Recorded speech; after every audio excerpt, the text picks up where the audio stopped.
সবচেয়ে শক্ত মানুষটাও তখন দুর্বল হয়ে পড়ে। যে মানুষ প্রতিদিন হাসে, গল্প করে, স্বপ্ন দেখে, সেই একসময় বিছানার কোণে চুপ হয়ে পড়ে যায়। চোখে ঘুম থাকে, কিন্তু ঘুম আসে না। শরীর ব্যথা করে, কিন্তু কেউ বুঝে না। আর মন, সে তো এমনিতেই শরীরের সাথে ক্লান্ত হয়ে পড়ে।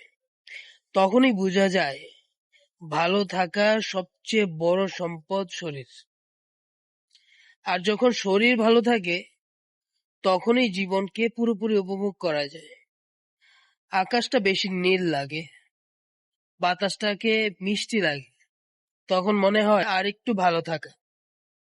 আর যখন অসুস্থ হবেন, তখন মনে হবে জীবন কঠিন হলেও বেঁচে থাকা অনেক সুন্দর। তখন কোনো স্বপ্নই থামা লাগে না, কারণ শরীর, মন, মনোভাব সব একই সাথে বলে তুমি পারবে। আর তাই শরীর খারাপ মানে জীবনের থেমে যাওয়া নয়, এটা শুধুই একটা বিরতি, একটু বিশ্রাম, যাতে তুমি আবার আগের চেয়ে শক্ত হয়ে ফিরতে পারো। বিশ্রাম নাও, বেশি বেশি পানি খাও, মনে সাহস রাখো। কাল যখন তুমি আয়নার সামনে দাঁড়াবে, তুমি নিজেকেই বলবে, আমি তো হেরে যাইনি, আমি একটু থেমেছিলাম শুধু।